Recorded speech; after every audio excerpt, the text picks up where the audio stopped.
Har has had a long-term relationship with Annonas, so I would really like him to share his knowledge about all sorts of Annonas that he has come in contact with and studied over the years.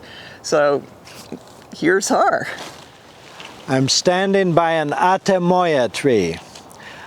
Atemoyas are hybrids between sugar apple and cherimoyas, the true cherimoyas from South America. True cherimoyas have wide, dull green, fuzzy leaves that are kind of thin. And the sugar apples have long, smallish leaves, kind of like this. Now on an Atemoya tree, these are on the same tree, but this branch is less vigorous and the leaves are much smaller and shaped more like sugar apple leaves. And on this more vigorous branch of the same tree, the leaves are closer to cherimoya looking. This is the Geffner variety. The Geffner is my favorite Atemoya. It has a soft, thin skin with bumps, little points on it, and the texture of the pulp is firm and even rubbery. One peels the skin off with a knife, one dices the pulp, and then one uses a fork to eat it. It has fewer seeds than a sugar apple, a lot of nice pulp to eat. Very sweet, a little bit of tartness to make it lively, and a nice aroma. This variety originated in Israel. It wasn't, as far as I know, bred on purpose. Someone had a sugar apple tree planted by a cherimoya tree, and the bugs did the work. And when someone planted the seeds, they noticed that the leaves were halfway between the two parent species. In Florida, someone bred some new Atemoyas about 120 years ago, and the Priestley variety was one of those. Eventually the Page and several other varieties, the Bradley, were produced here in Florida. And here in Florida, the made-up name for it, a hybrid word for the hybrid fruit, was made by taking the common name for sugar apple in some other countries where sugar apples are called Ate. That was taken together with the last half of the word cherimoya to make the word Atemoya. Some people use the word Atemoya inappropriately for other Annonas. It should only be used for Annona hybrids that have only the two species, sugar apple and cherimoya. If there's some other species in the mix, one uses another name. Since I did a lot of breeding among the Annona species back in the 80s and 90s, at that time I made up new names for the different species combinations in some of the new hybrids, following the example of the making of the name Atemoya. This is an Atemoya tree, an Atemoya that I bred when I was working at Zill High Performance Plants. I got pollen from red sugar apple and put it in the flower of an Annona cherimoya of the Libby variety. We planted out a lot of seedlings from that breeding. Each seed from the breeding made distinct individuals, which varied a lot. And most of them had green-skinned fruit. But there were a couple nice ones from that batch, and this was one of them, with a pretty pink skin and pink on the inside of the skin and the core, and the pulp was white. The original seedling of this variety was planted out in the experimental field at Zills. It was in row 48 and the 26th plant in the row, so for years we called it 48-26. Eventually it was named Lisa after the longtime secretary there at Zill High Performance Plants. This has a softer texture than the Gefner Atemoya. This one doesn't have to peel. One actually uses the peel like a bowl, and one can spoon out the pulp, and it's creamy and nice. A very sweet flavor with a nice aroma and just a little bit of acidity to add to the balance of the flavor. Not very many seeds. The original tree was extremely productive. The grafted trees, when they're grafted on sugar apple, often are not very productive unless there's hand pollination. If they're grafted on cherimoya, the production is much better under most circumstances. The Lisa is available commercially and has become quite popular in several countries.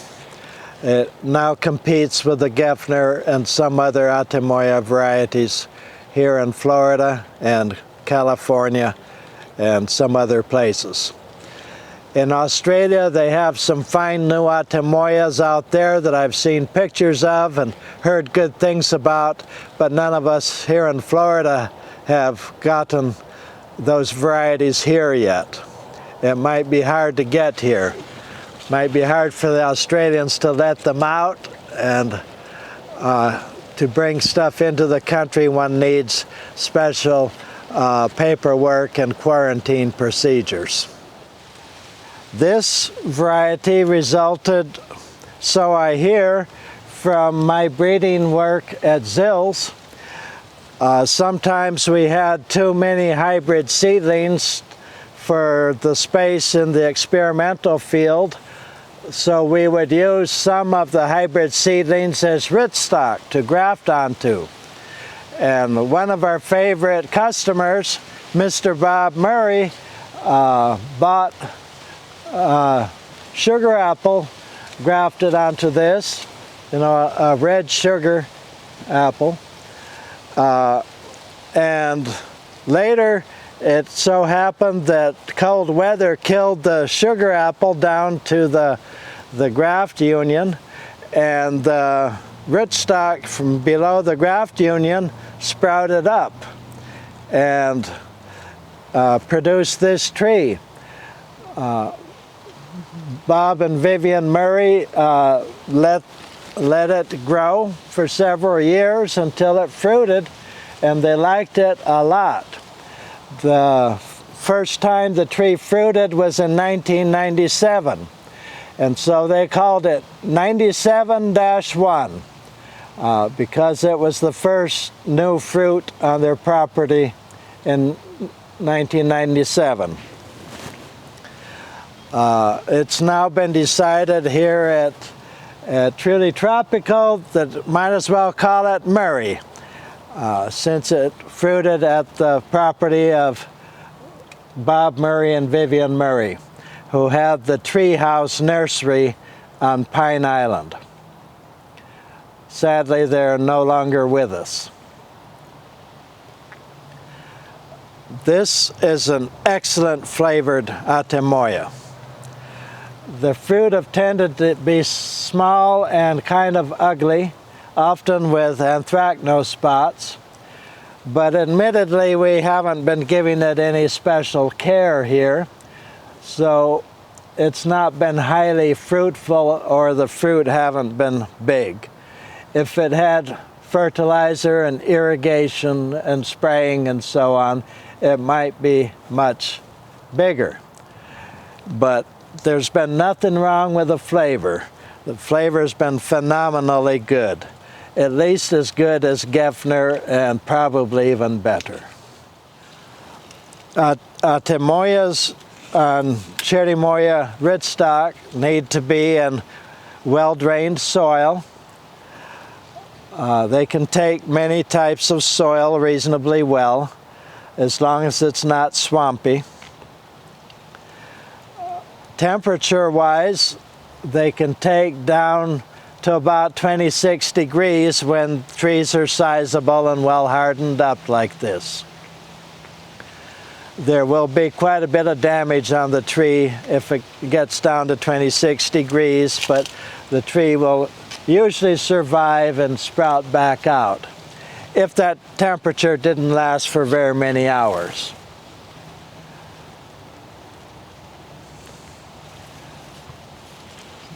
This is early winter now. We're in late December. This tree still has a nice amount of leaves on it and a few late season fruit that will ripen up in January. The main season of this tree is around August and September, sometimes October. It would benefit from some spraying with copper and some other things to control anthracnose and to improve the nutrition. And certainly if we were to hand pollinate the flowers, we'd get a lot more fruit set.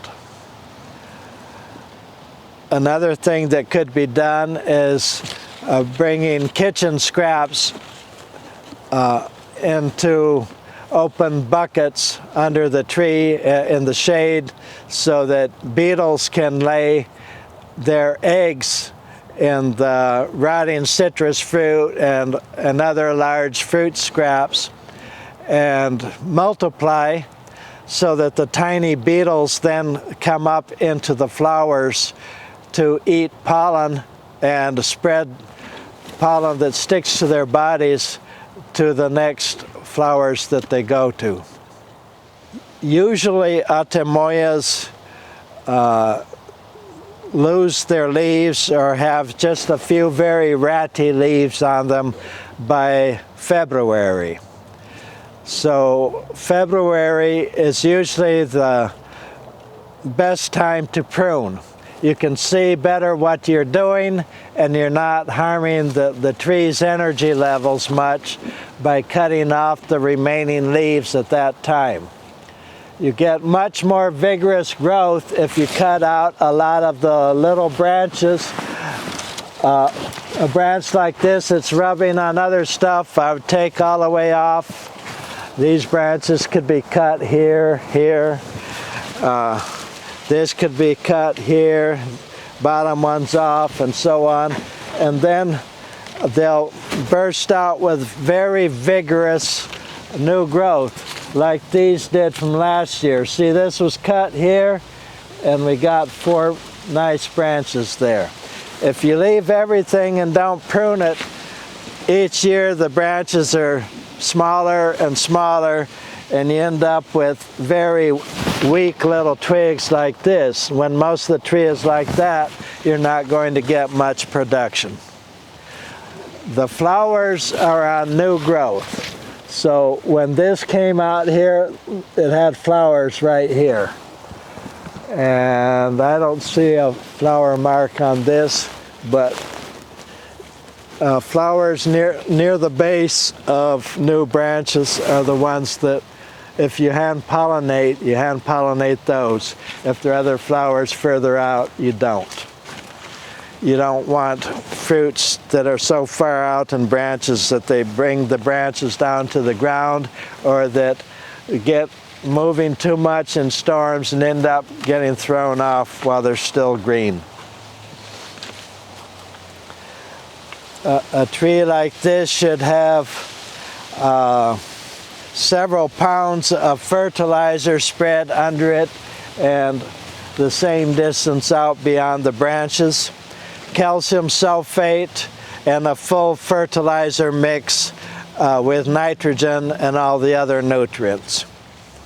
One fertilizes after pruning in the spring and a second time in late spring. Other times a year optional. If you fertilize well in the spring, that's the main thing with Annonas. One needs full fertilizer, in other words nitrogen and all the other nutrients, and calcium sulfate to provide the calcium which usually isn't in the other mixed fertilizers. I'm talking about sandy soil like this. If your tree is growing in high pH, limestony soil, of course you don't add more calcium.